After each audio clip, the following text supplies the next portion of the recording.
Do you like classic Les Paul and Strat guitars but wish you could combine the best tones of both? Well, today we'll be checking out a guitar that I believe does just that and does it really well. Coming right up.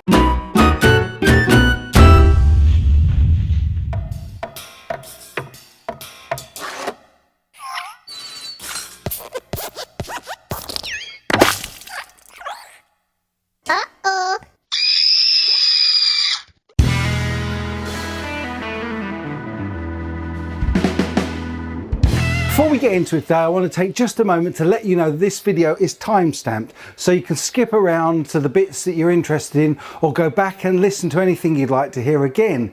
I'll be demoing the tones, giving you some specs and info, and also at the end I'll be letting you know how it felt for me to play this guitar. If you like that I've done this for you, or if you get to the end and you've enjoyed it, then please consider giving me a thumbs up.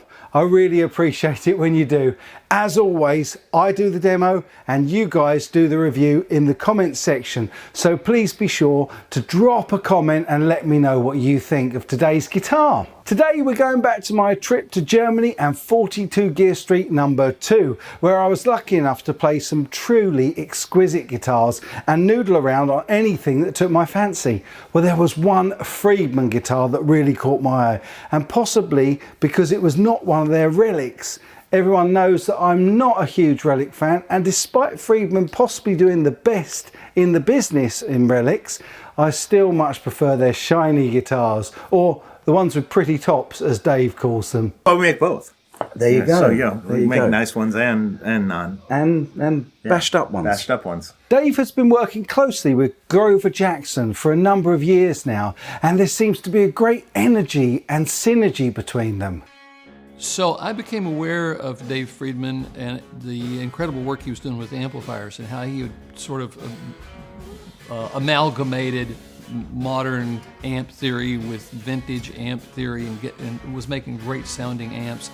So when the opportunity came up to, work with Grover here, it was like a dream come true. So why are Freidman guitars different? Because Dave Freidman has a vision of what he wants those guitars to be. The guitar we're going to look at today is the Friedman NOHO24, which is definitely a tip of the hat to some of Grover Jackson's most famous custom creations through the years. To me, this guitar has the classic Jackson soloist body shape I used to pine after in the early 90s, but couldn't afford. Funny enough, this NoHo24 is also a guitar I can't afford, coming in at over $3 new. However, it plays and sounds great, and I love the tone of this guitar's custom wound triple D humbucking pickups, coupled with the really bright and hard Jezcar 57110 stainless steel frets. It's also one of the prettiest guitars I've played in the Friedman range to date, and I love the AAA flamed maple black cherry burst on this one. While $3 might seem a little steep, all of them are plec for precision fretwork and optimum playability, and come complete with a G&G hardshell case. What's more, Dave Freidman and Grover Jackson carefully and personally inspect each guitar prior to shipping and issue a numbered certificate of authenticity signed by them both. We have a testing procedure that we go through on every guitar. It's very important to me that it meets all my requirements, and I sign off on every instrument. We have a certificate that goes in the case. Grover and I both sign it before it leaves. Before we go and hear this guitar, I should also tell you about the 5-way super switch on it, as you will notice quite a difference in the relative levels of the pickup selector positions.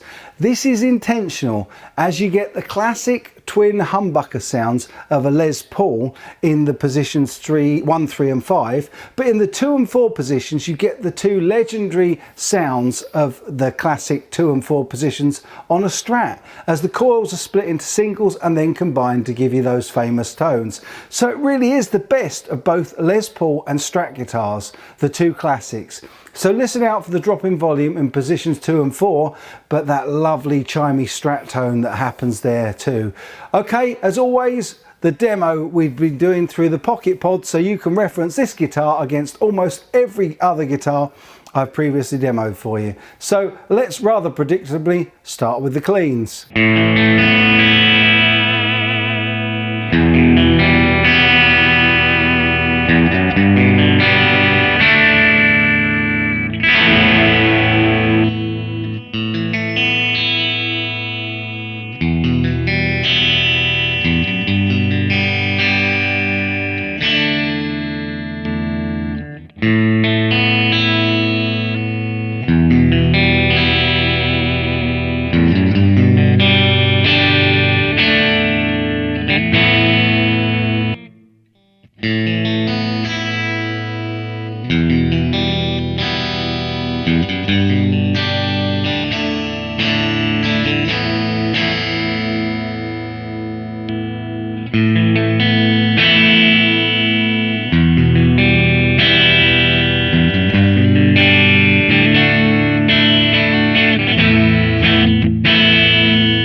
these give you a great idea of just how powerful the Triple D humbuckers are, and I have to admit to struggling not to drive the Pocket Pod in positions 1, 3 and 5, while 2 and 4 sounded really chimey and crystal clear to me.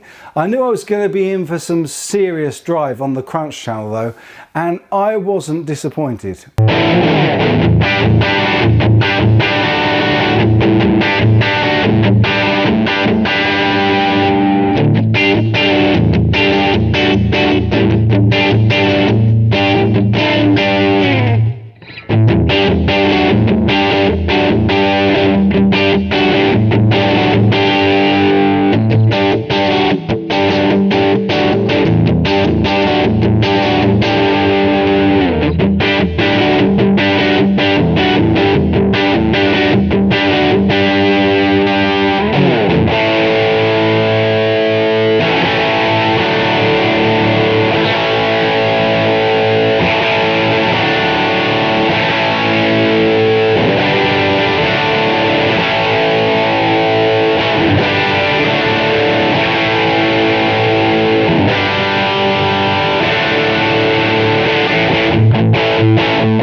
This guitar has that slightly Jackson soloist tone I loved in the 80s and 90s too, and it really made the pod drive tones push that little bit harder. Even between the tones in 2 and 4, the bite and sizzle to my ears was great. What do you think? After all, you're the responsible for the review in the comments section. Finally, I checked out the distortion and lead tones, which I think you might like.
So there are the tones, but what was the guitar like to play though, I hear you ask? Well, the 24 3/4 inch Gibson scale length didn't feel typically Les Paul like, due I guess to the position of the bridge and neck pocket, combined with the fact that there were also 24 frets to play with.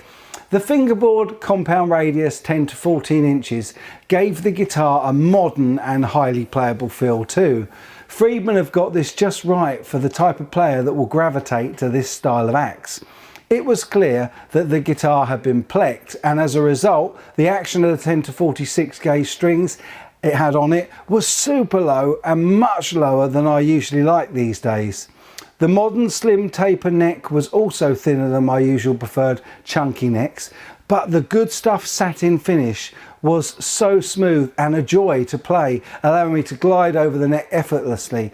The 80s and early 90s me would have loved it though, back in the days when shred was my thing. With hip shop locking tuners and a Floyd Rose double locking trem, I couldn't resist a few nostalgic dive bombs and harmonic dives too. This was a real kickback to my days of hair metal and stretch tight jeans. However, the tones and versatility of the NoHo24 was much more refined and updated. Grover Jackson truly is a master craftsman and has taken the soloist to a new dimension for the modern shred player. Were there any drawbacks? Well, none to do with how the guitar sounds. As I said at the start of this video, this really does combine the best of both worlds of the classic Les Paul and Strat tones, just as any Super Strat should. However, I did notice in the edit, but not at the time of playing it, that there seems to be an imperfection in the wood of the top horn, a kind of slight indentation. Now, this might have happened in the many times that this guitar has been in transit, or indeed it might be another guitar from the collection kindly brought along by Dennis from Boutique Guitar Distribution, and maybe it's got a battle scar that he put in it. However, if this was a brand new instrument, I would not expect anything like this to have got past Dave and Grover's beady eyes in their sign-off inspection check. As always, I do the demo, you guys do the review, so please be sure to let me have your thoughts and suggestions below. I really enjoy reading every single one of your comments, and I reply to as many as I possibly can too. And if you made it this far in the video, then I really appreciate you watching, and let me know by including something about my stretch tight jeans in your comments. That'll give me a smile. Cheers. Don't forget to like and subscribe, and I'll be back with more of the best content I can just as soon as I can. But for now, as always, my dear friends, you take good care.